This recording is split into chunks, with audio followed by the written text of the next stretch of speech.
Madame Le Guldec. Merci beaucoup d'avoir répondu à notre invitation.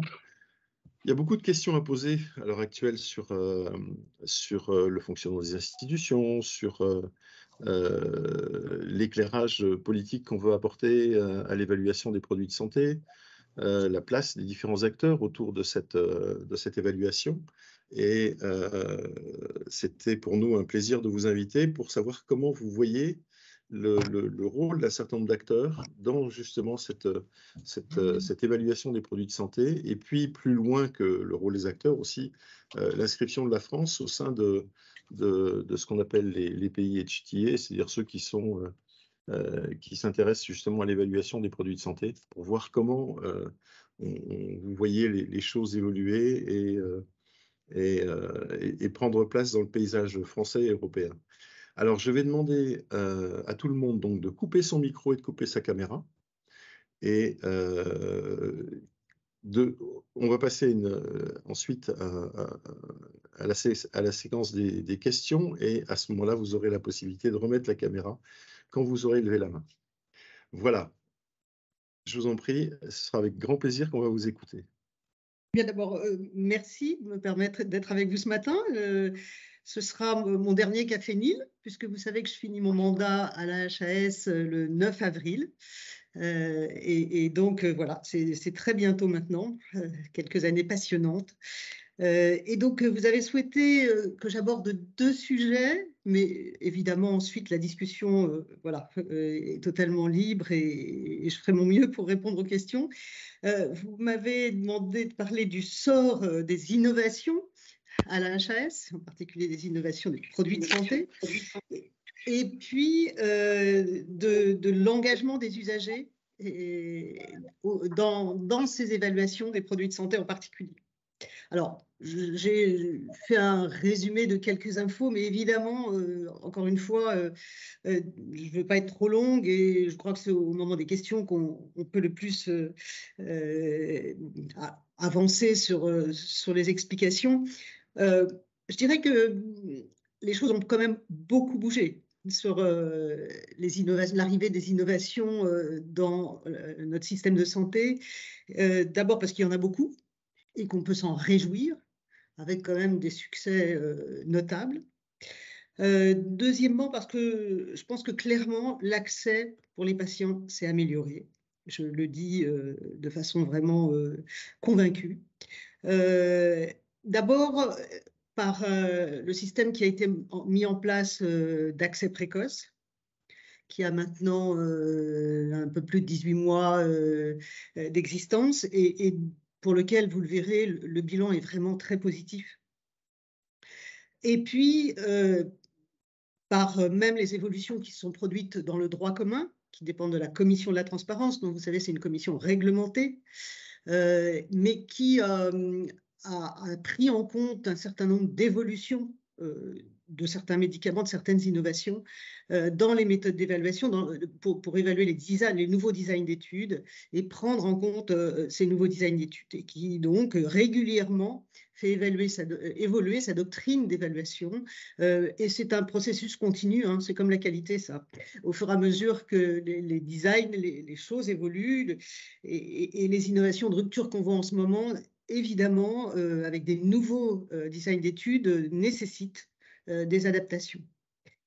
Néanmoins, bien évidemment, la HAS garde un rôle de gardien, je dirais, qui est qu'il faut accélérer et donner le plus possible les innovations aux patients, mais tout en garantissant la qualité et la sécurité pour ces patients.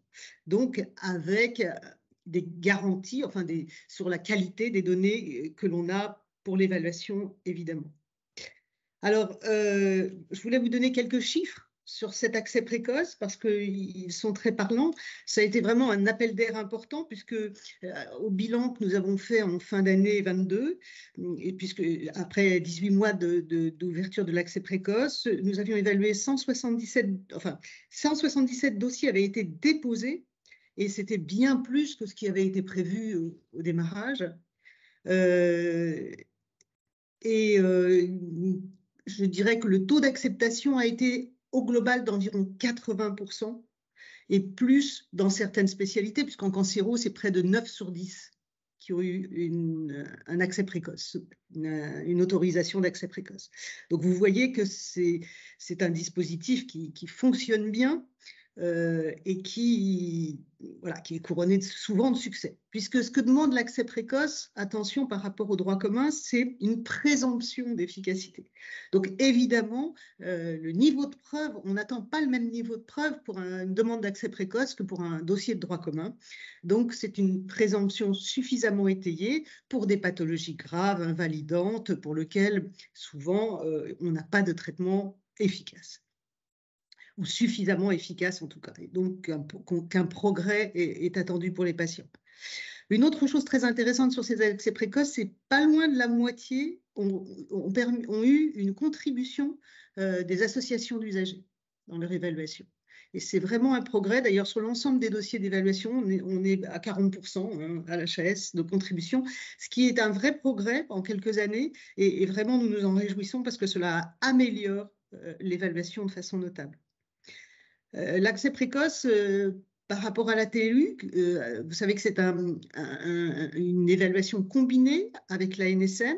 La NSM évaluant la sécurité de ces innovations.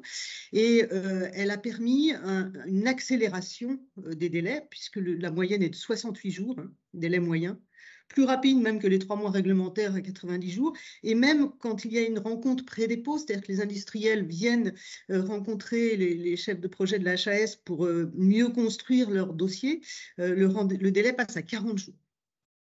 Donc, vous voyez qu'il peut être extrêmement rapide. Donc, voilà, une amélioration notable des choses concernant la phase qui précède le droit commun et puis qui peut quand même précéder l'AMM d'un an. Donc, vraiment très en amont. Alors ensuite, évidemment, ce qui compte aussi, c'est que deviennent ces médicaments une fois qu'ils ont eu un accès précoce. Et est-ce qu'ils parviennent à confirmer leur efficacité? Eh bien, là aussi, les résultats sont quand même très encourageants, puisque 4 accès précoces sur 5, 4 sur 5, ont bénéficié après dans l'évaluation de droit commun d'une reconnaissance de progrès démontré, c'est-à-dire d'une ASMR le plus souvent 3 ou 4. 4 sur 5, ce qui est quand même beaucoup.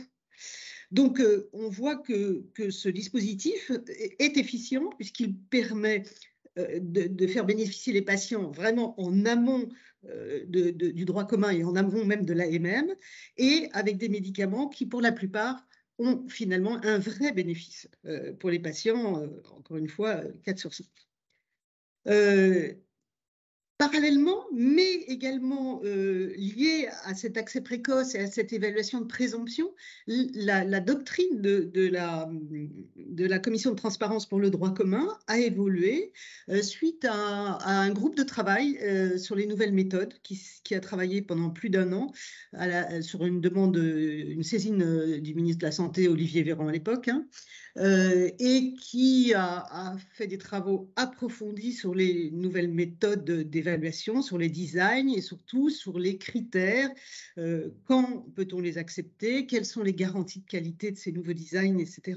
Cela conduit à une publication dans le BMJ Stat à l'automne dernier, l'hiver dernier, et a été très récemment inclus dans la doctrine de l'ACT. De façon à ce que tout le monde connaisse bien les standards de qualité exigés, y compris pour ces nouveaux designs. Ce qu'il faut quand même savoir, c'est que, et on le sait depuis très longtemps, puisque des études avaient montré que à peu près la moitié des phases 2 n'aboutissent pas en phase 3. Donc forcément, dans une situation où les AMM sont plus souvent conditionnels, précoces et conditionnels, où les accès précoces sont donnés, les autorisations d'accès précoce avec des données que l'on sait immatures par définition, et c'est normal, eh bien, il y a besoin, en effet, de chercher un équilibre entre l'immaturité de certaines données et l'évaluation qui est faite en droit commun. Alors, les enjeux de cette nouvelle doctrine, c'était quoi? C'était accompagner justement l'accélération des AMM, en particulier ces AMM conditionnels, accompagner le développement de ces nouveaux médicaments qui sont parfois des développements extrêmement rapides et avec des études qui ne sont pas toujours des études comparatives. Et c'est parfois tout à fait justifié quand il s'agit de maladies rares, de cancers rares, de produits agnostiques, etc. Et donc, comment s'adapter avec, dans cette situation d'incertitude qui a nettement augmenté avec les années. Alors, qu'est-ce qui change effectivement dans cette doctrine? Bon, bien sûr, quand il s'agit d'une maladie qui n'est pas du tout une maladie rare et qu'il y a des traitements alternatifs, l'essai randomisé en double aveugle reste une référence. Mais la doctrine a quand même introduit la possibilité d'intégrer des données moins consolidées, c'est-à-dire qu'elle permet des comparaisons indirectes, par exemple, avec évidemment un certain nombre de critères de qualité sur ces comparaisons. Vous savez que l'ACT, elle doit se prononcer sur l'accès au remboursement, mais elle doit aussi se prononcer, quantifier, je dirais, la valeur ajoutée d'un médicament. Donc, sans aucune comparaison, c'est quand même difficile de quantifier la valeur ajoutée. Et donc, d'ailleurs, moi, j'ai toujours bien aimé les Allemands qui parlent de unquantifiable bénéfice, parce que finalement, il y a des situations où le produit arrive avec une présomption d'efficacité, mais où, sans études comparatives, même indirectes, il est difficile de quantifier cette valeur ajoutée. Et c'est pour ça que nous avons décidé de bien distinguer dans les conclusions de l'ACT, dans les ASMR simples, c'est-à-dire ceux qui n'ont pas de progrès démontré, d'amélioration démontrée par rapport à l'existant, deux situations qui semblent quand même très différentes. Et pour la suite, ensuite, pour la suite que fait le ministère, les décisions que prenne le ministère, ça peut être utile. Le cas où effectivement les études montrent qu'il n'y a pas de bénéfices démontrés par rapport aux médicaments précédents, ce sont des alternatives mais sans progrès démontré, et le cas où ce progrès ne peut pas être quantifié. C'est-à-dire qu'on est dans une situation qui a encore d'incertitude sur la quantification de ce bénéfice. Et dans ces cas-là, l'ACT précise quelles sont les données complémentaires qu'elle attend et qui sont à mettre dans le plan de développement du médicament pour les réévaluations futures qui se font dans un calendrier déterminé. Dans cette doctrine, il y a aussi d'autres choses très importantes sur les médicaments pédiatriques, parce qu'on voit bien qu'ils arrivent en pédiatrie, et en particulier en oncopédiatrie, on voit beaucoup de médicaments sont utilisés hors AMM, et que les médicaments arrivent très très tard. 25% mettent 5 ans, 50% mettent 10 ans. À 10 ans, on a 50% des médicaments adultes qui arrivent vers l'enfant. Donc, peu de possibilités. Et donc, là, on essaie d'encourager vraiment l'arrivée de ces médicaments pédiatriques. Et puis également des nouveautés, et ça, il faut peut-être aller rentrer un petit peu plus dans le détail sur le site, vous le verrez, sur l'évaluation des antibiotiques de dernier recours. C'est que voilà, c'est des situations extrêmement difficiles où on a besoin de tout, finalement. On a besoin d'à peu près tous les produits en association, etc. Les essais sont très, très difficiles. Voilà. Donc, que ce soit sur l'accès précoce et sur le droit commun, vous voyez un certain nombre de changements consistants. Et avec, je pense, des résultats intéressants. Un chiffre qui peut être également parlant, puisque c'est vrai que quand il y a un SMRI en oncologie ou pour un nouveau médicament, on comprend la déception que ça peut représenter. Au global, l'année dernière, sur 220 évaluations de médicaments, 74 produits nouveaux, il y a eu un SMRI à 11%. Voilà. Et beaucoup moins dans les pathologies graves comme le cancer, 6%. Voilà. Donc, ça reste quand même des chiffres limités, avec la plupart du temps un accès au remboursement. Alors, la deuxième partie, deuxième aspect dont vous m'avez demandé de parler, c'est l'engagement des usagers à l'HAS. Et vous avez raison, parce que c'est je crois, un sujet essentiel. qui a lui aussi a énormément évolué ces dernières années, et pas seulement à l'HAS. Je crois qu'il évolue dans tous les dispositifs de santé, et c'est vraiment une bonne chose, même si on n'est pas encore au bout du chemin, hein. Les choses s'améliorent.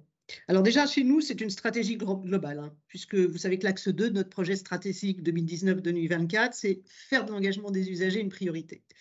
Et donc, clairement, c'était et c'est une priorité, et ce n'est pas pour être à la mode, c'est parce que vraiment, on est absolument persuadé que ça améliore le système de santé à tous les niveaux, du niveau décisionnel, d'évaluation, et jusqu'au niveau très pratique du soin aux patients, et de la décision médicale partagée.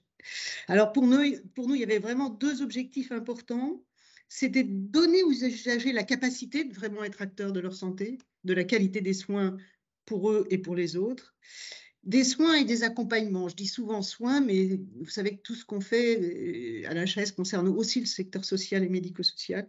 Et donc, tous les accompagnements sont inclus dans ce dont je parle. Ça, c'est le premier enjeu, objectif vraiment qui est important, c'est leur donner cette capacité, parce qu'encore faut-il avoir les moyens de le faire. Et puis, la deuxième chose, c'est vraiment systématiser complètement l'intégration du point de vue des usagers dans toutes les méthodes et dans toutes les productions de la HAS. Pour ce faire, on a créé un service, hein, engagement des usagers, et on a créé un conseil, engagement des usagers, qui n'est pas une commission, parce qu'en fait, c'est tellement transversal à toute la HAS qu'un conseil nous a semblé plus adapté. Alors, sur le premier, je vais donner quelques exemples un peu concrets, parce que sinon, ça reste très théorique. Sur le premier axe, qui est de donner aux usagers la capacité vraiment de l'empowerment, je dirais que d'abord, il faut qu'ils soient informés, les usagers. Pour permettre de prendre des décisions, de participer, encore faut-il qu'ils soient informés. Et nous avons énormément de production à la HAS. Nous avons fait vraiment beaucoup de travaux pour les aider, pour les informer. Chaque fois qu'il y a quelque chose qui se fait, très souvent, il y a un outil ou une fiche spécifique qui est dédiée aux usagers. Dans le cadre des autorisations d'accès précoce, par exemple, il est essentiel qu'ils soient informés pour qu'ils comprennent bien les enjeux de la prescription. Il faut être transparent avec les usagers sur l'incertitude, sur la part qui est faite de l'efficacité, de la sécurité, et sur les contraintes relatives, par exemple, au recueil de données en vie réelle, puisque vous savez que cette autorisation d'accès précoce, il s'assortit d'une demande, en tout cas en pré-AMM, de recueil de données, puisque c'est la première utilisation, c'est une source de données très importante pour l'évaluation future. Et une partie de ces données, d'ailleurs, sont recueillies par le patient lui-même, sur la qualité de vie. Et il est important aussi, même dans les autres parties, qu'il donne son avis sur les données qui vont être recueillies. Alors, on a fait 3 documents d'information génériques qui sont mis à disposition des patients, hein, pour ces accès précoces. Et il y en a d'autres qui sont en cours de complétude. En particulier, par exemple, les prescriptions qui ont lieu chez un enfant mineur, enfin des cas particuliers qui sont importants à connaître. Alors après, une fois qu'on a fait ces outils, on espère quand même que les industriels s'en saisissent et les distribuent aux praticiens pour qu'ils puissent les distribuer aux patients, parce que nous n'avons pas accès directement aux patients. Mais voilà, donc il faut que tout le monde joue le jeu, évidemment. Le deuxième type d'information, j'en donnerai un exemple très concret parce qu'il se passe en ce moment, c'est accompagner les patients vers des prises de décision partagées. Encore faut-il qu'ils soient vraiment informés. Et donc là, par exemple, nous avons travaillé beaucoup sur les alternatives aux implants mammaires macrotexturés pour les reconstructions mammaires après une ablation du sein pour cancer. Et beaucoup de femmes se plaignent encore d'ailleurs, qu'elles sont mal informées sur les possibilités qui s'ouvrent à elles sur les reconstructions. Alors, on avait déjà évalué 7 techniques de reconstruction mammaire autologue qui n'étaient pas encore remboursées, qui donc ont été rajoutées à la liste, à la classification commune des axes médicaux. Nous allons publier la semaine prochaine avec l'INCa des travaux qui permettent une aide à la décision partagée avec tous les renseignements qu'il faut pour que les femmes puissent choisir ce qu'elles souhaitent faire comme ou pas comme reconstruction mammaire, pour vraiment qu'elles puissent comparer les avantages et les inconvénients des options proposées, parce que souvent un professionnel a tendance à proposer l'option qu'il connaît le mieux, mais ce n'est pas forcément le désir de la femme qu'il a en face de lui, et donc il faut qu'elle sache qu'est-ce qui existe, quels sont les avantages et inconvénients, où elles peuvent trouver la technique qu'elles souhaitent, etc. Donc, et ça, nous le faisons de plus en plus souvent pour de nombreuses techniques. Alors, dans le deuxième volet, c'est-à-dire ce que nous proposons pour systématiser l'intégration du point de vue des usagers, je donnerai déjà quelques chiffres. Hein. En 2022, c'est plus de 330 usagers qui ont participé à nos travaux. Vous voyez énormément de participation pour 450 actions différentes. Parmi ces contributions, il y en a 130 qui sont apportées dans le cadre de l'évaluation des médicaments et dispositifs médicaux. Cela représente au moins une contribution associative pour 40% des dossiers. C'est une vraie augmentation par rapport aux années précédentes et nous souhaitons que ça se poursuive. Et vraiment, un grand merci aux associations pour cette participation soutenue. Vous savez qu'elle se fait dans des délais très contraints et donc pour les associations, c'est un vrai défi.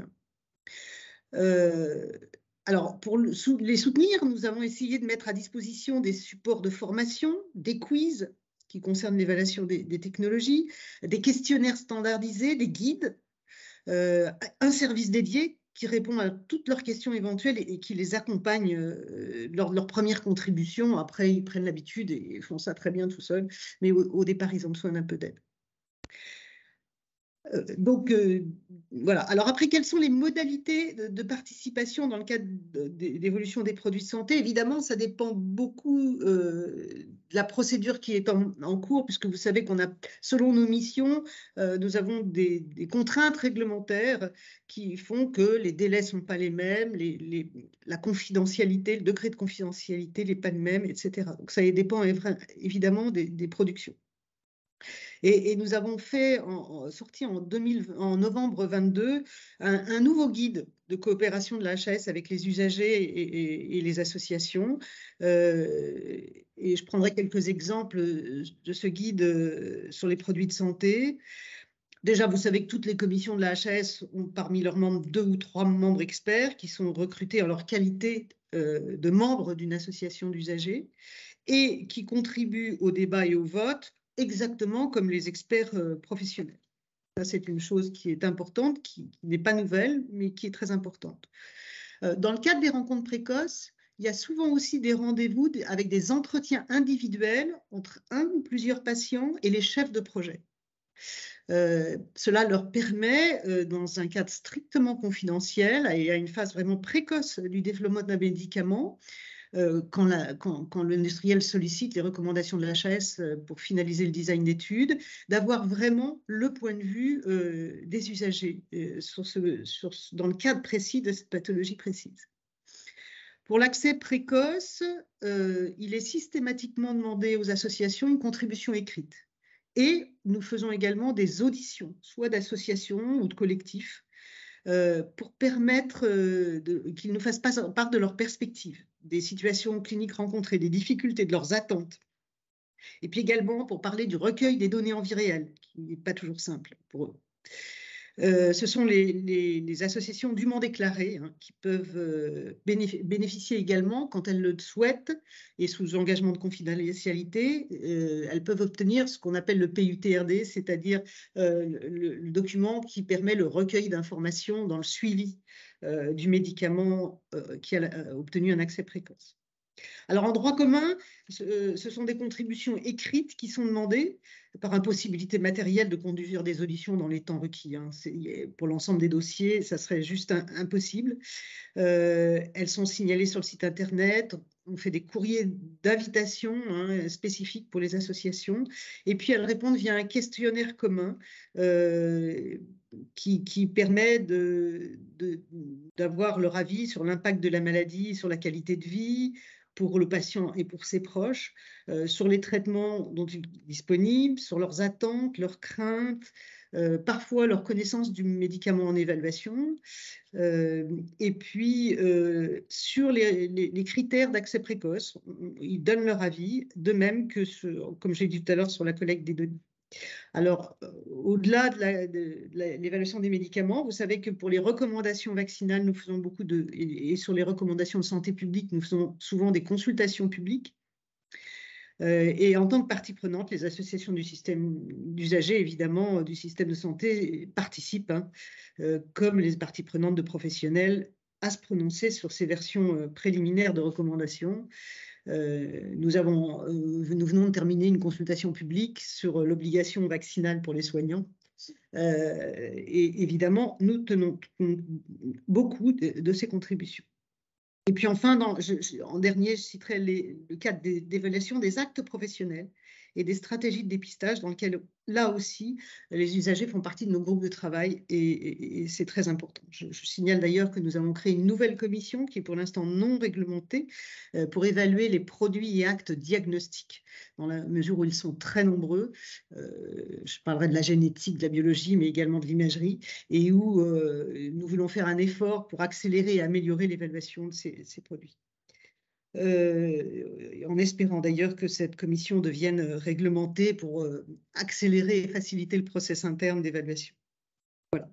Alors, vous m'aviez interrogé sur l'impact qu'on attendait de cette perspective patient et de la recherche de décisions médicales partagées.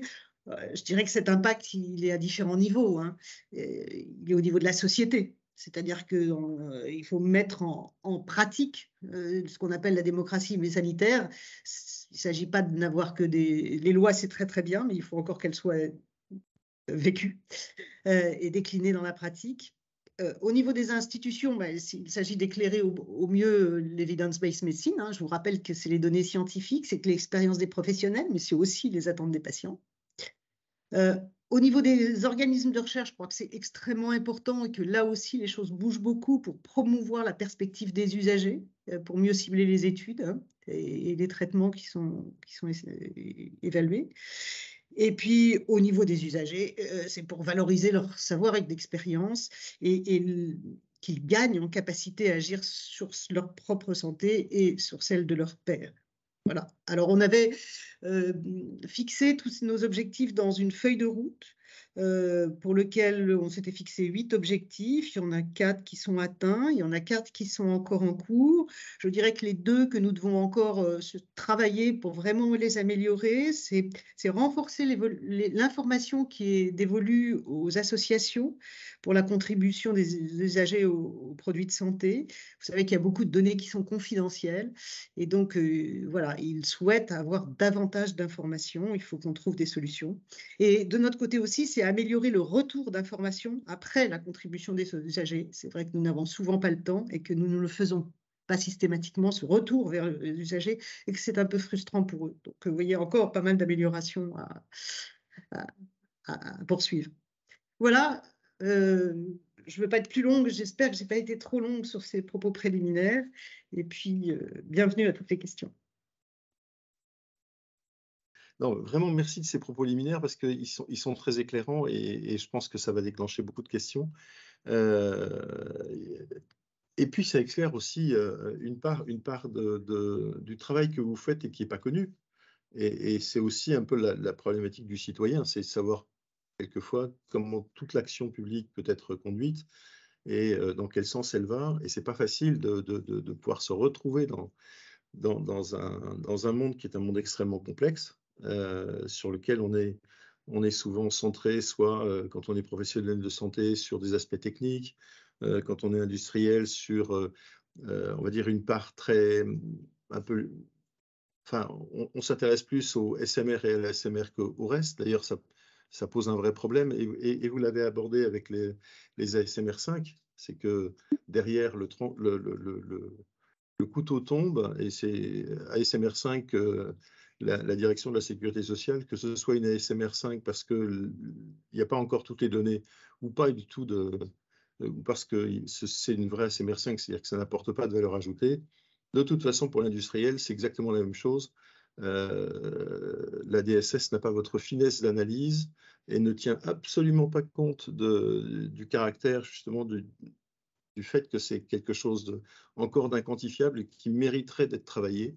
Et je pense que là-dessus, il va falloir vraiment qu'on puisse faire une réforme, mais ce n'est pas avec vous qu'il faudra l'avoir, faudra l'avoir avec Franck von Lennep pour pouvoir en discuter.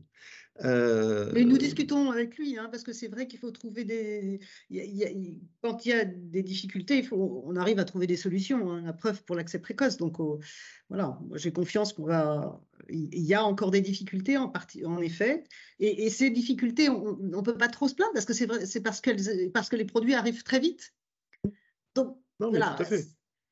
Mais c'est la vrai contrepartie il de pourrait y cette avoir une accélération. ASMR5 avec un coma, comme on dit en musique, mais qui montre qu'il y a quelque chose qui est encore dans le devenir et qui permettrait de sortir du tranchant économique qui gêne beaucoup d'entreprises. Juste, je voudrais préciser que l'ASMR, il n'est quand même pas fait pour l'accès théoriquement, hein, il est fait pour la négociation de prix.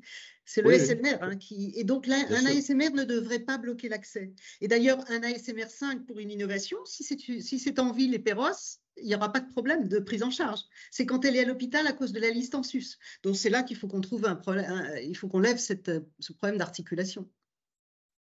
Alors, je suis complètement d'accord avec vous. On a la chance d'avoir Ivani qui est avec nous. Ivani, alors Younes a posé la question en premier, mais Younes, il fait partie de nos consultants. Il est toujours plein de questions intelligentes, mais je me le garde juste au cas où on n'a pas de questions dans la salle. Voilà. Donc, il sait très bien qu'éventuellement, il passera en dernier si on n'a plus de questions. Ivani, c'est à toi. Oui, bonjour à tous. Merci Olivier. Bonjour Madame Le Guludec. Merci pour ce topo intéressant. Moi, je suis fondatrice de l'association Renalou. On a beaucoup interagi avec la HAS pendant la crise du Covid, notamment pour permettre l'accès à des traitements préventifs et curatifs pour les personnes sévèrement immunodéprimées, où je crois qu'il y a un rythme élevé qui a été mis en place pour permettre un accès rapide, et tout le monde s'en félicite, et en particulier les associations. On a quand même observé une difficulté sur le terrain, c'est qu'une fois que ces traitements, qui donc étaient recommandés pour les personnes les plus vulnérables, étaient disponibles, que des stocks d'État avaient été achetés et mis à disposition des hôpitaux, que tout le processus réglementaire évidemment était OK. On a vu d'immenses difficultés d'accès pour que les médicaments arrivent jusqu'aux patients. Donc voilà, mon propos, c'est que la procédure d'accès, en fait, c'est évidemment tout le versant réglementaire dont on a parlé, mais c'est aussi le fait que le patient puisse bénéficier d'un médicament qui, dans ce cadre-là, était à la fois urgent et life-saving, quoi. Avec tout ce que ça pose comme question en termes de respect des recommandations des autorités sanitaires par les professionnels. Et là, on a vu que c'était loin d'être simple. Donc finalement, qu'est-ce que la HAS peut faire déjà en termes d'évaluation de ces recommandations, et qu'est-ce qu'elle peut faire finalement, puisqu'elle est aussi quelque part garante de la qualité des soins que reçoivent les patients, et c'est vraiment une question de qualité des soins. Qu'est-ce qu'elle peut faire pour leur garantir qu'ils pourront recevoir des médicaments dont ils ont besoin et qu'ils ne se heurteront pas à ce type de barrage qui était quand même extrêmement difficile. Alors, vous avez totalement raison. Il ne suffit pas que la HAS autorise un accès précoce pour qu'il arrive jusqu'au patient. Et là, on a été confrontés tous à un problème de ressources humaines dans nos hôpitaux. C'est-à-dire que les hôpitaux de jour de nos hôpitaux, puisque c'était souvent des perfusions au début, hein, heureusement que le Paxlovid est arrivé avec un traitement Péros, mais sinon, c'était un problème d'accès parce qu'il n'y avait pas assez de personnel. Je dirais que bon, la HAS n'a malheureusement pas de mission sur les ressources humaines dans les hôpitaux, ça dépend plutôt du ministère. Mais par contre, voilà, c'est notre rôle d'alerter. Et nous l'avons fait. Hein. Vous avez vu que le collège de la HAS a produit l'année dernière une lettre ouverte sur l'accès aux soins, sur les problèmes d'accès aux soins, parce qu'en effet, c'est le premier critère de qualité. Et d'ailleurs, nous nous interrogeons beaucoup, nous travaillons beaucoup pour essayer de trouver des indicateurs de ces difficultés d'accès aux soins, parce que la certification des établissements n'est pas vraiment faite pour ça. Et d'ailleurs, on voit que même quand il y a des difficultés d'accès, une fois que les patients sont à l'hôpital, la qualité des soins peut être excellente. Donc, ça ne rend pas compte de la situation. Les indicateurs que nous avons pour l'instant ne sont pas adaptés à chiffrer ces difficultés-là. Et donc, c'est un travail qu'il faut collectivement qu'on fasse avec le ministère pour avoir une vision objective de la situation. Mais je dirais que macroscopiquement, notre rôle, justement, alors on nous reproche d'être un filtre pour les médicaments ou pour certaines innovations, mais filtrer celles qui sont vraiment utiles pour le patient et retenir les autres, c'est aussi permettre de faire des dépenses utiles dans notre système de santé. Et on voit bien que si on met tout l'argent sur les produits et pas assez sur les ressources humaines, ça ne le fait pas non plus et que finalement, le système ne tourne pas.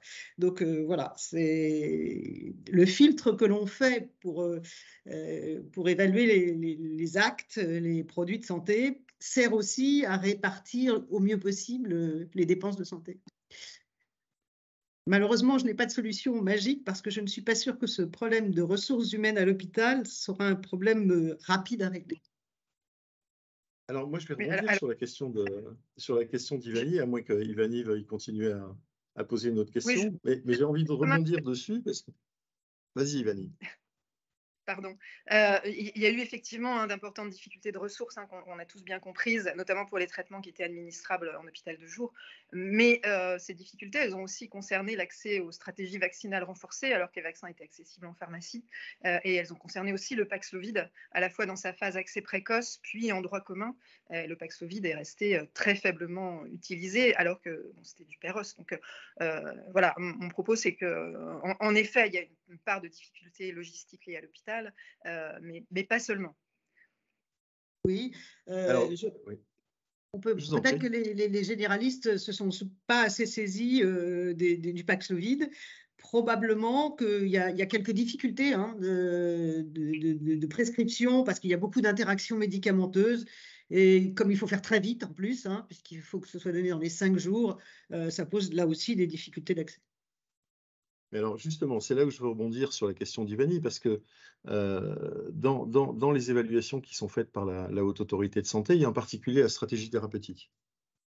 Or, cette stratégie thérapeutique, sur des produits comme Paxlovid ou Evusheld, envisage une dimension qui est une dimension d'accès qui passe par l'hôpital.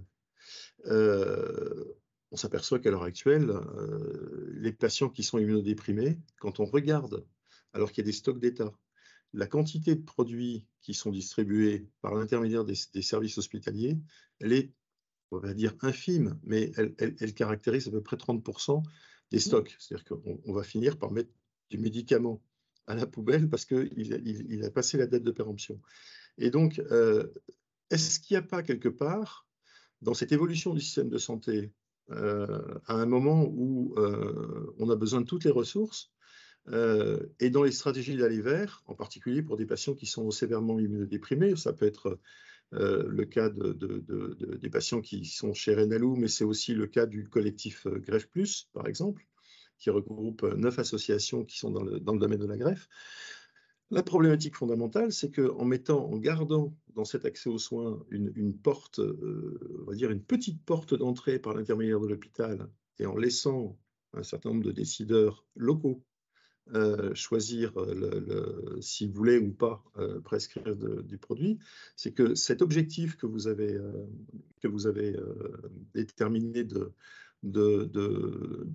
d'accès aux soins, en fin de compte, il est barré par cette, on va dire, soit par des pratiques qui ne sont pas forcément des pratiques d'ailleurs basées sur des raisonnements médicaux, parce qu'il y a une différence interrégionale qui est majeure et vraiment importante.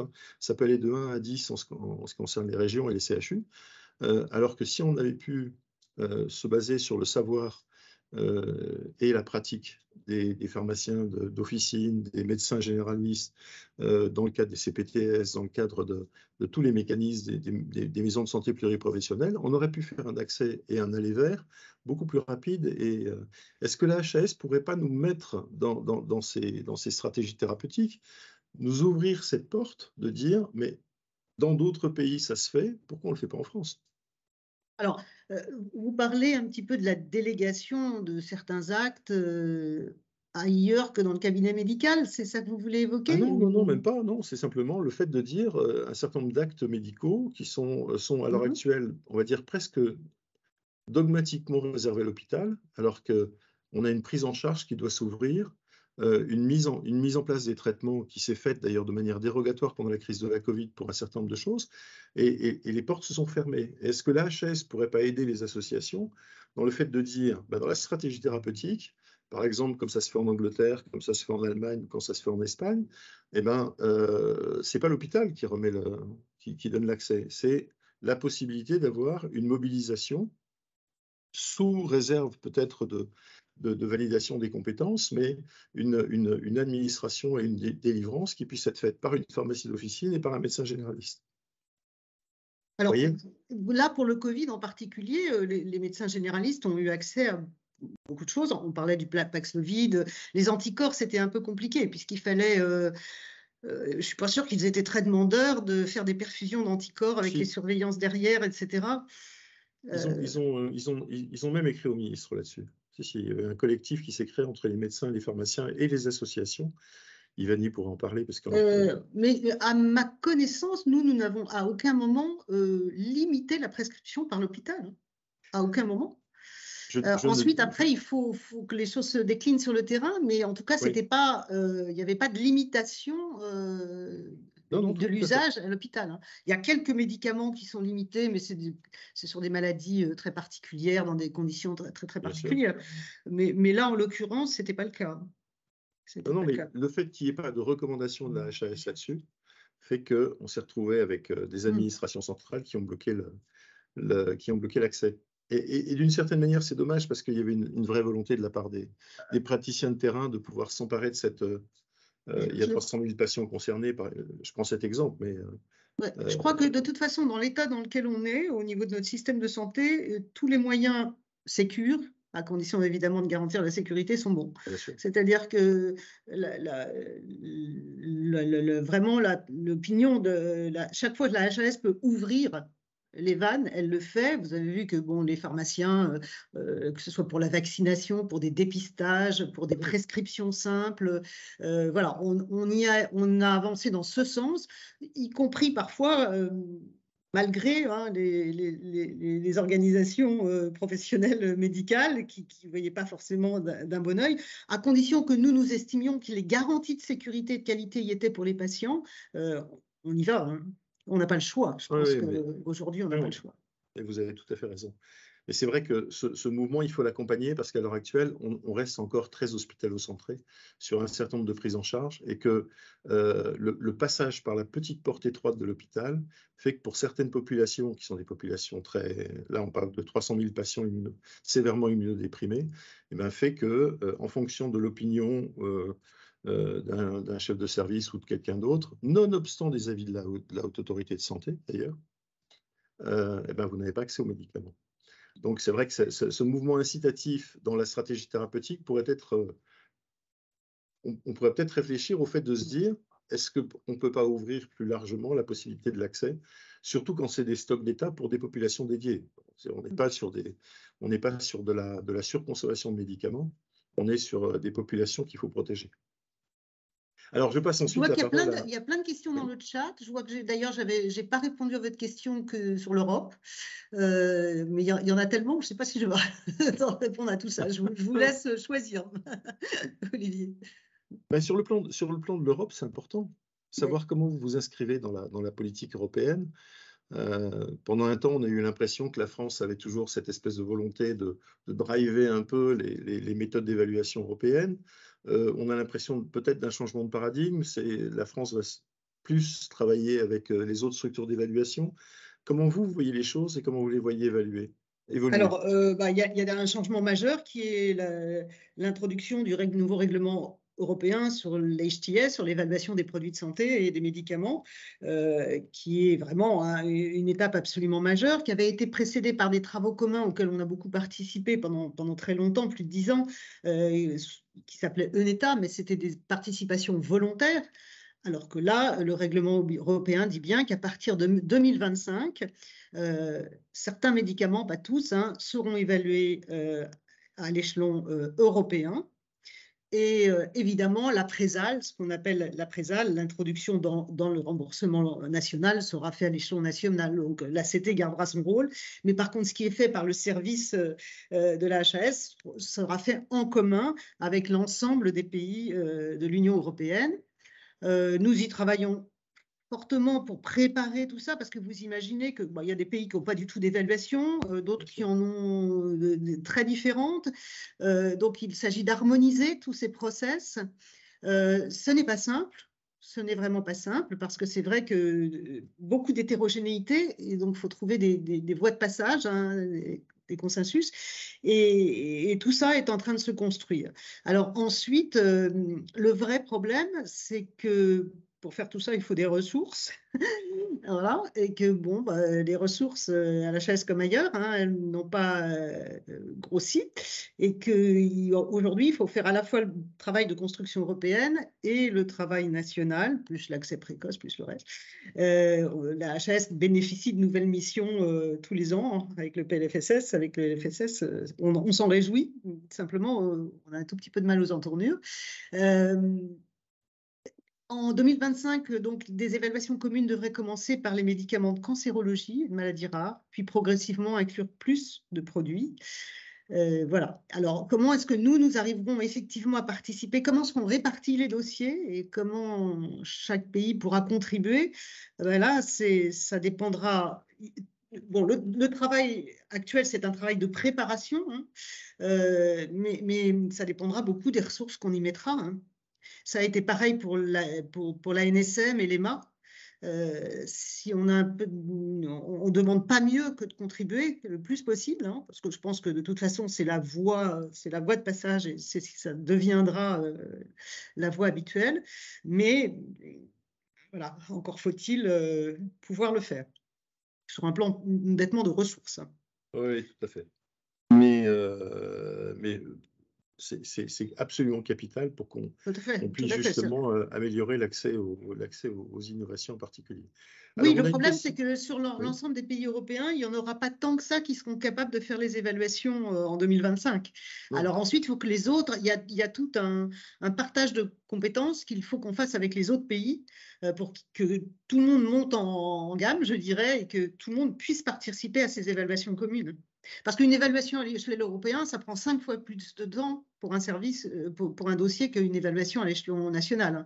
Donc, passer 5 fois plus de temps, il faut que ça dégage d'autres dossiers. Et même, ce sera difficile à compenser. Donc, voilà, c'est un vrai challenge.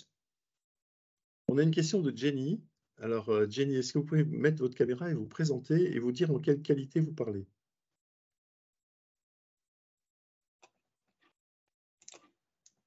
Ah. Attendez, j'y arrive. N'hésitez pas à poser. Allez-y. Ça y est. Alors, bonjour et je suis ravie d'être parmi vous. Je m'appelle Jenny Marley-Ballanger, je suis présidente de BHD France. BHD, c'est le syndrome de Bert-Hogg-Dubé, qui est une maladie génétique rare et sans traitement actuellement. Je travaille actuellement avec l'Université des patients de la Sorbonne sur la démocratie en santé, dont vous avez parlé tout à l'heure. Alors, vous avez parlé des associations déclarées comme vos seuls interlocuteurs actuels. Ah, alors je me trompe. En matière de maladies rares, il existe en fait assez peu d'associations et donc aucune prise en compte des patients. Alors ma question est simple, comment voyez-vous alors le rôle du patient justement de ces maladies rares? Pour mémoire, nous sommes à peine 600 dans le monde diagnostiqués avec cette maladie actuellement, dont environ 120 familles. Alors d'abord, juste pour rectifier, il faut être j'ai parlé des associations durement déclarées, c'était pour recevoir certains dossiers confidentiels, industriels, dans des cadres très, très, je dirais, balisés sur un plan juridique. et en particulier les plans de développement, enfin pas les plans de recueil de données après des accès précoces. Sinon, les associations, même non agréées, participent aux travaux de la HAS, et je dirais même beaucoup de patients experts en tant que in situ personae qui font partie de nos groupes de travail, même en dehors d'associations. L'association peut donner un savoir expérientiel collectif qui peut être une plus-value, mais parfois, comme vous le dites très bien, on ne trouve pas d'association. Et donc, nous ouvrons totalement la possibilité à des patients, avec leur propre expérience, de venir participer à nos travaux. C'est vraiment très important. Pour ce qui est des maladies rares, je crois que là aussi, l'échelon européen a apporté un vrai progrès. Parce que c'est vrai que quand on n'est pas nombreux, si on se réunit, ça fait plus de monde. Et là aussi, tout ce qui se passe à l'échelon européen sur la vie des patients, la participation des patients aux évaluations. Vous savez, alors là, pour les évaluations européennes, la vie ce qu'on appelle dans notre jargon les parties prenantes, hein, c'est-à-dire que ce soit les industriels, les professionnels, les patients, ont un rôle tout à fait déterminant, ces évaluations. Donc, rassurez-vous, je crois qu'il n'y a pas besoin d'être une association agréée, et je ne peux qu'encourager. Alors, nous avons un service dédié, enfin une mission dédiée, hein, pour retrouver des experts qui correspondent aux questions qu'on se pose. C'est pas toujours simple, parce que c'est vrai que quand vous n'êtes pas nombreux, voilà, il faut trouver les bons interlocuteurs. On y passe beaucoup de temps. Et je ne peux qu'encourager et faire connaître notre site aux patients, parce que sur le site, tous nos appels à contribution sont publiés, sont publics, et c'est absolument précieux. Hein. Nombreux patients connaissent maintenant notre site et viennent le visiter régulièrement. Très bien, je vous remercie beaucoup. D'ailleurs, ce serait intéressant si vous avez une liste de liens qui nous ramène un petit peu à un corpus d'informations autour justement de ce que vous avez fait à la Haute Autorité de Santé à destination des patients. Nous, on le diffuserait avec grand plaisir pour justement faciliter le travail des associations, pour savoir quels sont les textes sur lesquels ils peuvent... Parce que c'est un travail énorme que d'aller chercher les informations. Bien sûr. Voilà. Alors, voilà. On a essayé sur notre site de vraiment, si vous rentrez, vous cliquez patient ou usager, vous avez vraiment tout ce qui concerne le patient et l'usager. On a essayé de simplifier l'accès, mais c'est vrai qu'il y a beaucoup de documents. Et puis après, les appels d'offres pour participer les appels à participation pour un projet donné, un groupe de travail donné, une évaluation donnée, c'est au fil de l'eau. Donc c'est vrai que c'est pas si simple de les avoir. Alors, question suivante, c'est Leslie Manot. Mettez votre caméra et dites-nous en quelle qualité vous parlez. Bonjour, donc merci de m'accueillir. Donc en fait, moi je suis patiente partenaire, moi aussi de l'Université des patients de formation, et je suis au sein de l'association Patients en réseau. Donc on a 4 communautés en oncologie, et on a créé une petite structure pour justement pouvoir contribuer et discuter avec la HAS, et je voulais déjà remercier parce que on a eu pas mal d'échanges, et c'est vrai qu'on se forme à vos côtés. Mais moi, la question qu'on se pose en tant qu'association, et ce n'est pas uniquement en France, parce que j'en ai discuté en Europe aussi, c'est comment on peut, nous, avoir connaissance et savoir quel est le poids de nos contributions. C'est-à-dire que nous, on a rédigé beaucoup de contributions. Voilà, donc comment ça se passe au niveau de la commission? Est-ce qu'on lit l'ensemble de la contribution? Est-ce qu'on lit uniquement le résumé la synthèse que nous avons rédigée dans la contribution, ou celle qui est faite par le représentant des usagers? Et comment connaître le poids? Parce que bon, c'est vrai que nous, dans le cancer du poumon, là, on se trouve confronté à de gros soucis parce que c'est des mutations avec des maladies rares à ultra rares. Et voilà, on est un peu frustré en fait, parce qu'on a vraiment l'impression que voilà, qu'on donne nos contributions, mais qu'il n'y a pas vraiment de poids, parce que derrière, il y a des patients qui sont vraiment en attente. Et on n'a pas d'accès précoce, on a des remboursements avec ASMR5, et ça pose de gros soucis. Merci. Tout à fait. Il y a eu une série là de médicaments d'innovation qui, alors qu'elles avaient démontré en plus leur efficacité tout à fait dans d'autres cancers, ont eu du mal à démontrer leur efficacité sur le poumon. Et c'est bien ennuyeux parce qu'il ne s'agit pas de laisser un cancer particulier à la traîne par rapport à d'autres, mais encore faut-il avoir les données. Et là, voilà, il s'agit de. Alors, on donne souvent, enfin, certains ont eu quand même un accès précoce, hein, mais après, la conversion au droit commun est difficile parce que des données consolidées ne sont pas simples. Ceci dit, je pense qu'il y en a qui vont revenir très vite vers la HAS parce qu'ils ont des données complémentaires et nous sommes en lien étroit avec les laboratoires pour pas laisser les choses en déshérence et que dès qu'ils ont des nouvelles données, ils reviennent vers nous, que nous puissions voir si nous pouvons améliorer l'évaluation. Voilà. Mais je sais que le cancer du poumon est une source de difficulté en ce moment. Voilà. Alors, sur votre question de fond, qui est le retour, c'est en fin c'est ce que je disais en conclusion, c'est-à-dire qu'il y avait encore des améliorations à faire. Et c'est vrai que sur le retour de leur contribution, de ce qui est fait de la contribution, on n'est pas encore très bon. D'abord parce que ça va très vite, hein. Vu le nombre de dossiers qu'on évalue, c'est énorme et que donc ça va assez vite. C'est pas toujours facile de pondérer. Ce que je peux vous dire, c'est que les représentants des usagers dans les commissions, en particulier à la CT, hein, relaient très très bien les contributions des associations. Hein. Ils les discutent, ils les relaient et les discutent. Et donc très clairement, elles sont entendues. Au niveau des consultations publiques, là encore, je peux vous dire que les contributions sont vraiment, font changer les avis et vous en avez des démonstrations de nombreuses fois. Et pas seulement les professionnels de santé, pas seulement les contributions professionnelles. Après, quantifier les choses, c'est difficile. C'est pas simple. Parce que sur un dossier, ça va être déterminant, sur un autre pas.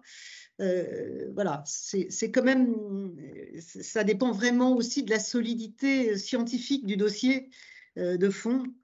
C'est extrêmement important par exemple, pour affiner tous les éléments sur la qualité de vie, sur lesquels les labos font des efforts, mais où encore on manque encore vraiment de données. On n'est pas encore tout à fait au point sur cet aspect-là de l'évaluation. Et donc là, c'est absolument majeur et déterminant. Parce que c'est vrai que sur la nouvelle doctrine, il y a eu des améliorations sur la prise en compte de données indirectes et tout ça. Oui. Mais le problème, c'est qu'avec les mutations, ça concerne des maladies rares à ultra rares. Donc, dans ce cas-là, même des données indirectes ou des données historiques sont très difficiles à avoir parce qu'il n'y a pas assez de patients. Oui. Et ça bloque à ce moment-là, en fait. Donc, on a peur qu'avec la nouvelle doctrine, ça bloque encore. Je ne peux pas vous garantir en général que ça ne bloquera pas, puisque ça dépend vraiment, chaque dossier est évalué intrinsèquement, mais c'est vrai que ça ne résout pas tout. Quand même, néanmoins, ce dont on parlait avec Olivier Mariot tout à l'heure peut améliorer les choses, c'est-à-dire que souvent, un accès au remboursement est donné, c'est-à-dire qu'il y a un SMR, qui est positif, mais par contre c'est l'ASMR dans ces produits-là, il est très très difficile de quantifier l'apport puisqu'il n'y a aucune comparaison et c'est ces situations dont je parlais d'apport inquantifiable. Et là, il faut qu'on trouve un moyen de sortir des problèmes d'accès qui sont liés à la liste en sus, hein, souvent, parce qu'en ville, il n'y a pas de problème, ils seront pris en charge, et comme c'est des maladies graves, elles sont à 100%, il n'y a aucun souci de prise en charge par la sécurité sociale, mais quand c'est hospitalier, là, ça passe par la liste en sus, et pour les SMR5, il y a un souci. Donc, c'est vrai qu'il faut qu'on trouve une solution pour sortir de cette impasse-là. Oui, parce que même après, au niveau du CEPS, ça fait des négociations de prix qui sont très longues et ça contribue à… Alors, malheureusement… mais pour les patients, voilà… Oui, malheureusement, je dirais que les négociations longues, ça ne concerne pas que les ASMR5, hein, parce qu'en accès précoce, nous voyons des renouvellements 1 an après et autres, alors pour des ASMR3. Et on se dit, mais pourquoi est-ce qu'ils n'ont pas un prix? C'est un ASMR3 et on est en train de renouveler l'accès précoce. Alors bon, l'accès précoce, c'est au bénéfice de l'industriel, puisque c'est au prix qui fixe lui. Alors que ensuite, la négociation, donc il faut aussi que tout le monde joue le jeu, parce que parfois la négociation des prix, c'est le CEPS, mais c'est aussi l'industriel. C'est à deux que ça se joue. Et Et il n'y a pas que les ASMR 5 qui sont longs, hein, je peux vous le dire. Non, non, mais vous avez raison. Ceci étant comme vous avez ce qu'on appelle un clawback à payer, vous n'avez pas trop intérêt à avoir des accès précoces très longs, parce qu'autrement, ça fait des sommes qui sont absolument considérables que vous devez mettre sur la table pour compenser le prix. Donc, je ne pense pas que ce soit une stratégie. Autant dans les ATU, on pouvait penser ça. Je pense que dans l'accès précoce, c'est l'encadrement, on va dire, financier est tel qu'il y a un moment où le clawback, la clause de En ce moment, on a beaucoup de renouvellement. Hein. Ah oui, mais pourtant, avec des ASMR 3, 4...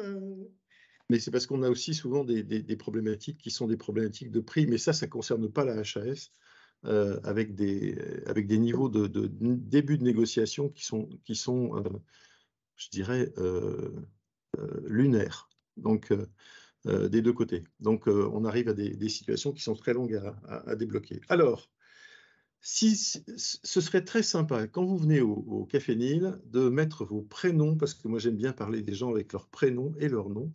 Et Cotet, je vous passe la parole, mais est-ce que vous pouvez nous donner votre prénom et nous dire en quelle qualité vous parlez? Oui, bonjour, je suis Claude Cotet, je suis représentant des usagers dans les hôpitaux et aussi dans un CPP. Bienvenue, madame, au Club des retraités en avril et venez rejoindre une association des usagers de la santé. Votre pertinence pourra servir nos confrères. Moi, je suis Nil depuis très longtemps et je dis que Nil a dans son ADN l'intérêt pour le bien commun et aussi l'efficacité des politiques publiques. Pour la HAS, par définition, vous avez mission de l'État d'œuvrer au bien commun dans le domaine de la santé. Mais dans la réalité, sur le terrain, l'efficacité de votre œuvre n'est pas toujours au rendez-vous. Pourquoi? Car vous faites des recommandations. Bravo, mais ce sont les... Ah, on a un problème de connexion, je pense. Je pense que la question de Claude Cotet devait porter sur le fait que ce soit des recommandations, fait que, d'une certaine manière, elles ne sont pas opposables. J'imagine que c'est ce qu'il voulait dire. Et on peut rêver, est-ce qu'on pourrait rêver d'abord, comment vous envisagez cette situation? Puis la deuxième chose, est-ce qu'on ne pourrait pas rêver d'avoir, comme dans un certain nombre de pays, enfin, on va dire une structure de médiation, une structure dans laquelle on pourrait, d'une certaine manière, challenger. Alors, je sais bien que les auditions peuvent le permettre de le faire de temps en temps, mais on pourrait challenger un avis de la transparence, mais ça pourrait être aussi une évaluation pour un établissement hospitalier ou autre chose. Est-ce que cette structure-là qui existe, je crois, en Espagne, est-ce qu'elle pourrait être reproduite en France? Alors, j'ai pas bien compris ce que faisait cette structure. C'est-à-dire, ce que j'ai compris de la question... C'est comme une structure d'appel. C'est un peu un tribunal d'appel sur... D'accord. Alors, bon, déjà, des appels, on a des recours hein, sur nos décisions. Premièrement, il n'y a pas un process à l'HAS où il n'y a pas un droit de défense et droit de réponse. Hein. C'est-à-dire, par exemple, vous savez qu'il y a ne serait-ce que pour la commission de la transparence, il y a une première évaluation et ensuite le laboratoire est invité à venir défendre son dossier s'il n'est pas satisfait de la SMR ou de l'évaluation donnée. Et il y a ces auditions sont très efficaces puisque les derniers chiffres que j'avais eus, dans un quart à un tiers des cas, il y a une modification de l'évaluation. Donc, vous voyez qu'il y a toujours un droit de parole opposable, que ce soit pour les dispositifs médicaux, pour le numérique en ce moment, pour la télésurveillance. Je peux vous dire que ça discute beaucoup à la HAS. Voilà. Alors ensuite, quelque chose de... Par ailleurs, il y a des recours en Conseil d'État, en tribunal administratif. Enfin, je veux dire, il y a toutes sortes de recours possibles vis-à-vis de nos décisions. Les décisions de certification des établissements, c'est pareil. Il y a des droits de recours. Alors, c'est des recours gracieux qui sont tranchés non plus du coup par la commission en charge de la certification, mais par le collège lui-même. il y a toujours des procédures de discussion, hein, toujours. Après, est-ce qu'il faut que ce soit institutionnalisé? Je ne sais pas, je n'ai pas vraiment d'opinion sur ce sujet. En tout cas, je pense que ce sont des recommandations. La plupart ne s'imposent pas. Comme par exemple, en dehors de l'accès précoce, je crois que c'est la seule décision que nous prenons, puisque c'est une décision d'accès précoce qui ne passe pas par le ministère. Et moi, je vais vous dire, l'expérience de cette crise sanitaire m'a vraiment confortée dans le fait de penser que c'est bien comme ça. C'est-à-dire qu'il faut qu'il y ait l'expertise scientifique et collective, sociétale d'un côté, l'expertise, et de la décision de l'autre côté. Et cette séparation est salutaire parce qu'elle garantit l'indépendance de l'expertise, puisqu'elle n'est pas liée par des domaines d'effectivité. Voilà, nous ne fixons pas les prix des médicaments à l'HAS. C'est vraiment un garant d'indépendance et pendant cette crise sanitaire, nous l'avons vécu quotidiennement. Et c'est extrêmement important comme ça. On peut se questionner, IRSN, ASN, la décision à l'ASN, est-ce qu'il faut vraiment intégrer l'IRSN dans l'ASN? Ce sont des discussions très prégnantes, hein, très importantes sociétalement en ce moment. Hein. Mais je peux vous dire que mon expérience à l'HAS, elle me fait penser que vraiment la séparation entre l'expertise d'un côté et la décision de l'autre est extrêmement sage et préserve les uns et les autres. Voilà. Alors après, nous n'avons eu de cesse et nous travaillons beaucoup à améliorer l'impact des recommandations.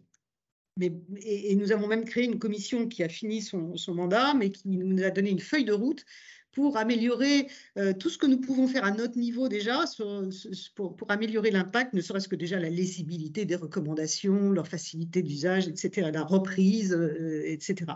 Un certain nombre de choses ne dépendent pas de nous. À partir du moment où on est dans des régimes de négociation, que ce soit au niveau de la CNAM avec les professionnels, au niveau du CEPS avec les industriels, etc. Après, les décisions et les négociations échappent à ce qui est décidé ou les avis qui sont donnés à l'HAS. Et c'est peut-être bien comme ça aussi. Voilà. Je crois qu'il ne faut pas mélanger les genres. Je pense que quand même, il y a encore beaucoup à faire pour qu'on améliore l'impact de nos recours, ne serait-ce que par exemple les recommandations de bonnes pratiques pour les professionnels. Je pense qu'il y a encore des façons d'améliorer les choses. Alors, ça me donne une transition tout de suite pour... j'aimerais bien que Jean-Michel Klein nous pose sa question. Jean-Michel, si tu m'entends, j'espère. Oui, je te remercie, Olivier. Merci, Madame Le Guludec, de cet exposé. Effectivement, je suis membre de cette commission Impact des recommandations et je dois dire que nous avons été choisis pour notre caractère atypique et nous avions une liberté de parole exceptionnelle et nous avons pu partager avec les associations de patients, les directeurs d'hôpitaux, des médecins hospitaliers libéraux et associations donc, de patients. Je voulais vous poser une question concernant la certification périodique qui arrive sur l'actualité politique. Donc, elle repose cette certification sur 4 blocs. On va simplifier. Et il y a un bloc qui nous intéresse particulièrement, c'est le bloc 3, qui est l'amélioration de la relation avec les patients. L'HAS a une énorme expérience de la culture patient, des associations. Comment est-ce que vous voyez valoriser l'action de l'HAS dans cette démarche de certification sur ce qui est écrit, amélioration des relations avec le patient? Je vous remercie de votre question. Alors, je vois que Lionel Collet est avec nous et il pourrait peut-être en dire presque autant que moi sur cette question. Dans la certification périodique, le rôle de la HAS a été limité dans la loi à l'élaboration d'une méthode pour que chaque association professionnelle, chaque CNP élabore ses référentiels de certification. Pour l'instant, donc nous avons travaillé avec tous les CNP à construire, ça n'existait pas nulle part, une méthode générique je dirais, pour fabriquer un référentiel avec des métiers aussi différents qu'un kiné et un spécialiste médical, c'est pas simple. Mais ça a permis d'avoir beaucoup de discussions avec les différents CNP, de voir le niveau de maturité différent de ces CNP et de construire une relation déjà avec eux qui fait que, à titre volontaire, s'ils le souhaitent, et s'ils le demandent, nous les aiderons autant que faire se peut, et c'est déjà en cours, hein, à traduire dans la pratique aussi, dans des actions spécifiques, cet axe d'amélioration. Nous le faisons aussi beaucoup via l'accréditation. Vous savez que pour les spécialités à risque, la HAS est en charge, là pour le coup, de superviser ce dispositif d'accréditation qui est une évaluation par les pairs, mais supervisée par la HAS pour des spécialités à risque. Et de façon à ce que les professionnels n'aient pas 36 dispositifs à remplir, nous souhaitons que l'accréditation vaille certification périodique et nous travaillons avec eux pour ajouter aux axes qui existaient déjà, qui étaient qualité, pertinence, sécurité des soins, des axes santé du professionnel et relation avec le patient. Et donc, via ce travail avec les organismes qui font l'accréditation des professionnels à risque, nous aurons sûrement des outils nous sommes en train de construire des outils qui pourront être utilisés par les autres professionnels. Mais c'est s'ils le désirent, rien n'est contraignant. Merci, parce qu'effectivement, je préside l'organisme d'accréditation des ORL et on fait un travail en commission risque interspécialité qui est uniquement finalement tourné vers les patients. Et là, il y a une place entière de votre organisme dans cette démarche. Tout à fait. Et donc, si les autres CNP souhaitent s'approprier ces méthodes qui sont élaborées en commun, bienvenue au club. Merci de votre réponse. Alors, je ne sais pas si Claude Cotet veut reprendre sa question parce qu'il l'a développée dans le chat.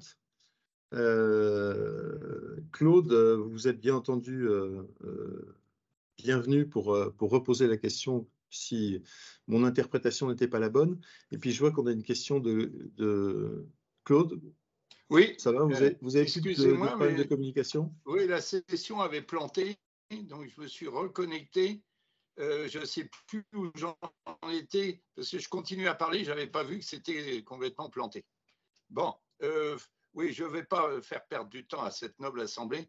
Je n'ai été simplement à parler des recommandations qui n'étaient pas toujours... Aïe.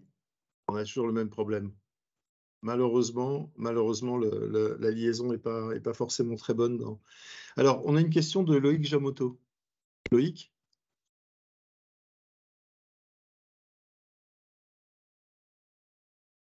Il faut mettre le micro.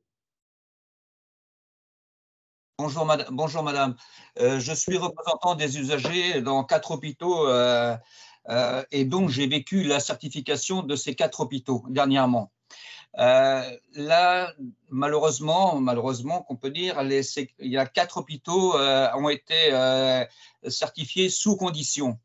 Donc des recours gracieux ont été demandés à la HAS. Et j'étais hier encore en commission avec certains hôpitaux.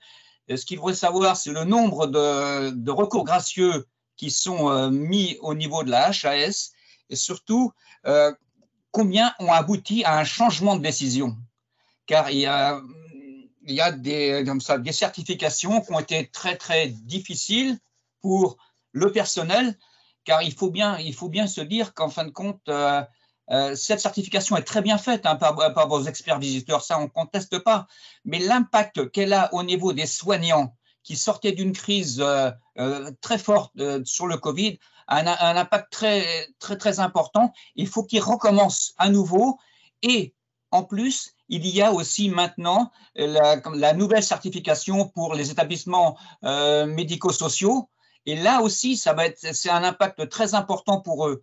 Alors, qu'est-ce qu'on peut leur dire à ce personnel et puis surtout le nombre de recours gracieux, si vous le savez, si vous avez le nombre et tout, simplement une question. Et dernière question que je voulais vous poser, Cadiscope. Cadiscope est très bien, mais dans Scope Santé, nous avions des données sur l'activité des hôpitaux que nous avons. Et maintenant, nous n'avons plus ces données. Et un petit peu, si les hôpitaux, pour raison X ou Y, parce qu'ils ont d'autres priorités que de faire des statistiques, ben voilà, le problème, c'est que nous n'avons plus rien, en fin de compte, pour savoir comment évolue l'activité de nos hôpitaux. Merci, madame. Merci de toutes ces questions. Il y en a plusieurs. Alors, la première sur la certification. Il ne vous a sûrement pas échappé qu'on a revu totalement le processus de certification et que, voilà, je peux dire que je pars de l'HAS assez contente de ce côté-là parce que je crois qu'on a rencontré notre public. La version précédente de la certification s'adressait beaucoup trop aux qualiticiens et aux équipes de management. Là, on a construit ainsi, avec les professionnels et avec les patients, un dispositif qui vraiment parle aux soignants dans les équipes et qui passe beaucoup par le patient, puisque le patient traceur est au centre complet de ce dispositif. Donc, il est vraiment, l'évaluation, elle est totalement centrée sur le parcours du patient dans l'hôpital. Donc, je crois que globalement, et j'en ai eu de nombreux retours, puisque je vais beaucoup voir les présidents, les fédérations de présidents de CME, alors que même que les conditions à l'hôpital en ce moment, vous le savez, sont très, très difficiles, et bien finalement, les visites se passent bien parce que on recentre un peu le débat et le discours sur les pratiques des équipes et vraiment, on a un bon retour. Alors, le nombre d'établissements qui n'atteignent pas la certification est faible. Il est faible. Je n'ai pas encore de données statistiques, en tout cas, je ne les ai pas préparées pour aujourd'hui. Je pourrais éventuellement vous les envoyer.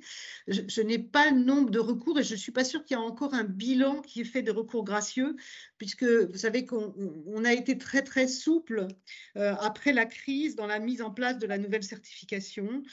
Beaucoup d'hôpitaux étaient en grande difficulté à la suite du Covid. Et donc, pendant toute une période, on a suspendu les visites, puis on les a repris sur un volontariat, puis on les a repris vraiment, mais avec une souplesse. Quand un établissement nous dit qu'il a des soucis importants, on discute la date, on postpone la date de visite.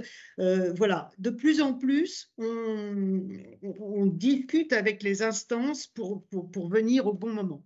Deuxièmement, nous relayons les difficultés des établissements vers les ARS. Nous avons de plus en plus de dialogue avec les ARS parce que donner une évaluation de certification comme ça dans le vide, sans contextualiser avec les difficultés de l'établissement, c'était un peu la double peine pour les soignants. Et vous avez raison. C'est-à-dire que déjà, ils n'étaient pas en nombre et par ailleurs, on les sanctionnait sur certains aspects. Donc, nous travaillons beaucoup avec les ARS pour contextualiser, en particulier quand il y a des certifications sous conditions, de façon à voir comment aider l'établissement à re-rentrer dans les clous, puisque quand il y a le recours immédiat, mais surtout, vous savez que quand il y a une évaluation une certification sous condition, l'HAS revient. Il y aura une nouvelle visite qui va rebalayer les différents. Et ce que nous voulons, c'est qu'il y ait une aide objective, un travail objectif des établissements avec les ARS pour améliorer les choses, voir où ça coince, améliorer les choses avant qu'on revienne, de façon à ce que l'établissement puisse être certifié tout à fait convenablement. Voilà, donc il y a certes ce recours gracieux, j'ai malheureusement pas de chiffres à vous donner aujourd'hui, mais il y a aussi tout ce travail que nous faisons et qui n'était pas fait auparavant pour aider l'établissement avec lui et avec l'ARS à re-rentrer dans les clous, puisque c'est le but quand même. Mais madame, comment ça s'appelle, les comités, c'est les fameux comités de transformance qui sont faits par les ARS, mais les ARS ne s'impliquent uniquement que dans les établissements qui sont non certifiés. Parce que j'ai un établissement qui est non certifié, donc tous les mois, nous avons des rencontres, c'est très bien, hein, comme ça s'appelle, les comités de transformance, qu'ils appellent ça, et bon, moi, je trouve ça très bien aussi, hein. Bah, écoutez, en tout cas, nous, ce que je peux vous dire, c'est qu'on relaie de plus en plus vers les ARS. Alors, certains critères dépendent vraiment de l'établissement ou des équipes, hein. Tout à fait. Voilà. Mais c'est vrai qu'un accompagnement, dans certains cas, est très important. Vous avez raison. Encore une fois, le contexte des ressources humaines à l'hôpital, les difficultés des urgences, les difficultés les fermetures de lits impactent. Voilà. Alors, malheureusement aussi, je dirais que nous évaluons la qualité des soins une fois que le malade est à l'hôpital. La certification ne donne pas d'indication sur l'accès aux soins et les difficultés d'accès aux soins. Et nous réfléchissons à savoir comment, après, parce que ça fait partie de la qualité des soins, l'accès, comment essayer d'avoir des données objectives sur les difficultés d'accès. C'est pas simple. C'est d'ailleurs une question qu'on retrouve dans le chat, c'est comment... Est-ce que vous avez la possibilité de faire une évaluation qui porte sur le parcours de santé, le parcours de soins et le parcours de vie, plutôt que simplement sur un médicament ou une prise en charge?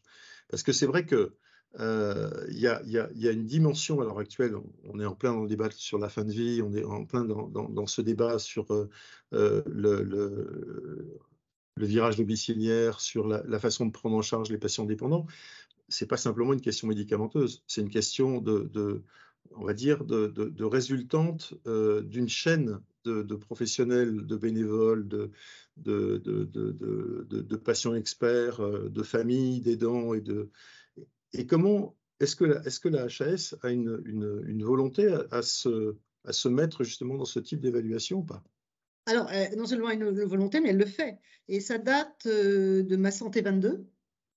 Quelques années, où avec la CNAM, Agnès Buzyn à l'époque nous avait missionné pour travailler sur des parcours de santé, de soins, et des critères de qualité de parcours. Donc nous avons construit, à côté de recommandations de bonnes pratiques sur une pathologie donnée, nous construisons des parcours pour une pathologie donnée, insuffisance respiratoire chronique, insuffisance coronaire, insuffisance cardiaque, etc. Et le parcours va de la ville à l'hôpital, au médico-social, au domicile, etc. Et donc, nous construisons ces parcours avec les mêmes méthodologies que nous construisons des recommandations, qui sont vraiment des outils de base pour savoir quel est l'optimum, qu'est-ce qu'on souhaite avoir dans un parcours. On accompagne ça de messages de pertinence, pour essayer d'améliorer, de focuser sur des points d'amélioration, et également d'indicateurs de qualité des parcours.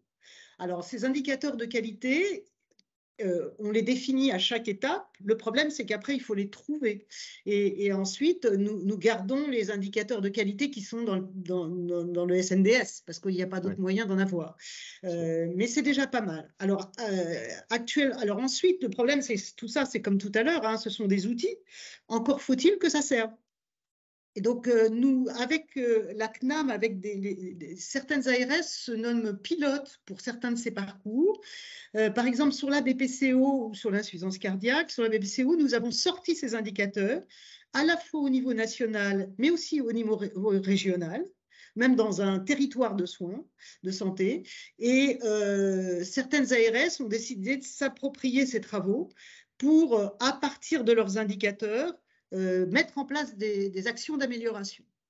Alors, c'est encore ponctuel, il faudrait que les ARS se l'approprient de façon plus générale, parce qu'après, ça permet, avec les CPTS, par exemple, de faire un diagnostic des difficultés parce que ce n'est pas du tout les mêmes d'un territoire à l'autre, donc d'un diagnostic territorial, je dirais, des difficultés d'un parcours, et d'essayer d'avoir des actions spécifiques sur ces données. Bon, alors on rencontre quelques difficultés parce qu'il faut sortir tous ces indicateurs. L'idéal, ce serait de les sortir au fil de l'eau pour chaque région. Là, on est très dépendant de la CNAM parce qu'on n'a pas les équipes pour faire ça. Et puis après, sur le terrain, il faut vraiment... vous savez, moi, à la HAS, je dis toujours, les outils, c'est très bien et c'est notre rôle de les fabriquer et de les faire et au mieux possible. Et il faut qu'ils existent. Mais un outil n'a d'utilité que si on s'en sert. Et après, ça ne dépend plus de nous, ça. Mais en tout cas, sur les parcours, nous travaillons beaucoup. Je pense que vous avez parfaitement raison. Dans les stratégies de territorialisation de la qualité et de la pertinence des soins, si on ne s'appuie pas sur les délégations territoriales des ARS et si on ne s'appuie pas sur les URPS et sur et les associations de patients, une situation sur un territoire donné est totalement différente d'un autre territoire. Les déterminants de santé ne sont pas les mêmes, donc il y a beaucoup de choses à prendre en compte. Alors, on a encore 2 questions. Si ces 2 questions peuvent être très rapides, on va dépasser un tout petit peu les 10 heures, mais comme on a commencé, est-ce que vous nous autorisez à aller jusqu'à 10h05? Oui, pas de souci. Super. Véronique Bernade. Oui, bonjour. Alors, je mets pas ma caméra parce que sinon ça va couper. Voilà.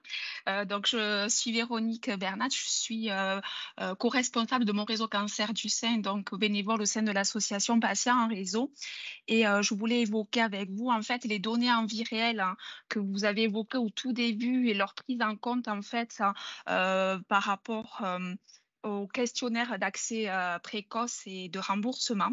Donc moi je voulais savoir en fait comment vous les prenez en compte, notamment ça rejoint 2 questions un peu plus bas concernant les prompts, donc des personnes qui sont un peu plus calées sur les termes des questionnaires. Donc nous avons accès en fait au PUTRD. Voilà, mais dans le PUTRD, on n'a pas accès en fait aux données en vie réelle qui ont été récoltées par rapport au recueil qui a été fait auprès des patients en fait. Donc nous, de notre côté, on établit des questionnaires vers les patients qui ont ces traitements par le biais d'essais cliniques avant d'avoir l'accès précoce. Et donc, je voulais savoir voilà, comment sont traités en fait, comment vont être pris en compte ces données en vie réelle qui vont être recueillies par l'intermédiaire, bien évidemment des médecins, mais aussi comment nous, on peut amener en fait, quel peut être notre apport de données en vie réelle au niveau des associations.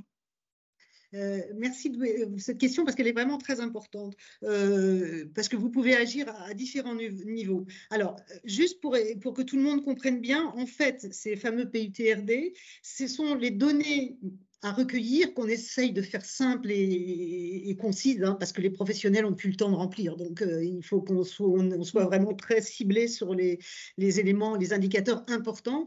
Ce sont les données qui vont être remplies au cours des traitements qui sont donnés en anticipation de l'AMM. Donc, ce sont vraiment à côté de l'essai clinique Princeps, parce que souvent on n'en a qu'un pour ces médicaments très innovants, les données à la fois d'efficacité, mais aussi de qualité de vie, tolérance, etc., qui sont recueillies pendant cette période où le médicament est pris en charge par la collectivité au prix qui est fixé par l'industriel avant même d'avoir une AMM. Et donc là, vous intervenez essentiellement pour la constitution de ce PUTRD pour savoir quels sont les éléments pertinents à demander. Pour une maladie donnée, pour une pathologie donnée, les patients contribuent beaucoup à déterminer quels sont les éléments de suivi, en particulier pour la qualité de vie. Pour l'efficacité, ce sont souvent plus les médecins, mais pour la qualité de vie, votre avis est précieux. Et donc, c'est pour ça que vous recevez ce qu'élabore la HAS et sur lequel votre contribution va permettre d'améliorer et de modifier ce PUTRD. Alors après, pour le résultat, alors là, ensuite, ces résultats sont censés servir au moment où le produit arrive en droit commun, soit en renouvellement d'accès précoce, d'autorisation d'accès précoce, soit au droit commun, parce que ce sont des données complémentaires aux essais cliniques qui, comme je vous l'ai dit, arrivent de plus en plus tôt et donc avec de moins en moins de données. Donc, ce sont des données complémentaires qui sont très, très importantes. À ce jour, pour l'instant, on a encore des retours très partiels des PUTRD. On s'aperçoit qu'il y a vraiment des difficultés et des difficultés qui sont très pratico-pratiques. C'est-à-dire, c'est de la responsabilité des industriels de faire remplir et d'aider les professionnels et les patients à remplir ces PUTRD. Et ça marche moyennement parce qu'encore une fois, les professionnels ont peu de temps. Et les retours de données que nous avons sont encore limités. Donc ça, c'est un point d'amélioration qu'il faut qu'on collectivement on obtienne, puisque c'est l'intérêt de tout le monde. Voilà. Une partie des difficultés tient au fait que ce n'est pas de la recherche clinique, Donc, les laboratoires ne peuvent pas mettre à disposition des médecins, des techniciens de recherche clinique qui vont dans les dossiers médicaux recueillir les infos, parce que, étant donné le secret médical et que ce n'est pas de la recherche, ils n'ont pas le droit d'aller dans les dossiers de patients. Donc, comment aider les professionnels si on ne peut pas leur fournir des techniciens de recherche ou des ARC? Ce sont des choses pas simples, vous voyez. Donc on n'a pas tout réglé. Et par ailleurs, ben, c'est vrai que pour l'instant, on ne vous a pas renvoyé des résultats de données en vie réelle parce qu'on ne les a pas encore beaucoup. Voilà. Mais ceci dit, pour ce qui est de l'usage des données en vie réelle, dans nos décisions, elles sont majeures. Et alors, j'en donnerai un exemple très simple, c'est le Covid. Hein. La vaccination du Covid, on a en permanence adapté nos recommandations aux données en vie réelle qu'on avait, et pas seulement françaises, israéliennes, anglaises, américaines, etc. Et donc, je crois que maintenant, l'utilisation des données en vie réelle, c'est devenu systématique dans la maison. Et par ailleurs, vous voyez, par exemple, on fait maintenant des recommandations, on fait quelque chose qu'on ne faisait pas avant, c'est que notre mission data fournit des données de la pratique. Elle va dans le PMSI, elle nous dit, bah, là, on est en train de finaliser des données sur des recommandations sur le parcours de l'épilepsie de l'adulte et le parcours de l'épilepsie de l'enfant, pas la maladie, pas des recommandations de bonne pratique, hein, vraiment de parcours. Eh ben, nous avons été dans les données, voir quelle était la pratique aujourd'hui, combien de patients avaient un EEG avant la prescription d'un antiépileptique. D'ailleurs, c'est très instructif. Voilà, et à quel point la pratique était loin de la recommandation avant, de façon à mieux cibler l'enjeu de la recommandation. Voilà. Donc, on va de plus en plus vers ces données en vie réelle pour l'évaluation des produits, mais aussi pour les recommandations. Je vous remercie, c'était très complet. Je suis désolé, on doit respecter malheureusement, tu sais bien que je t'aurais donné avec plaisir la parole, mais on doit vraiment respecter J'aurais simplement une dernière question en un mot. Comment vous voyez les interactions? C'est une question qui a été posée par Laurence Lundgrenner. Comment vous voyez les interactions entre l'AIS, l'Agence pour l'innovation en santé, et puis la HAS? Parce que c'est vrai que ça reste encore une nébuleuse de construction. On aimerait savoir quels sont les souhaits que vous avez par rapport à cette... Alors, je sais bien qu'Isalter vient de la Haute Autorité de Santé, donc ça doit faciliter aussi les rapports. Mais comment vous voyez la complémentarité entre les deux? Alors, je crois que l'AIS est là en amont, hein. C'est-à-dire que pour aider l'industriel à monter son dossier, à obtenir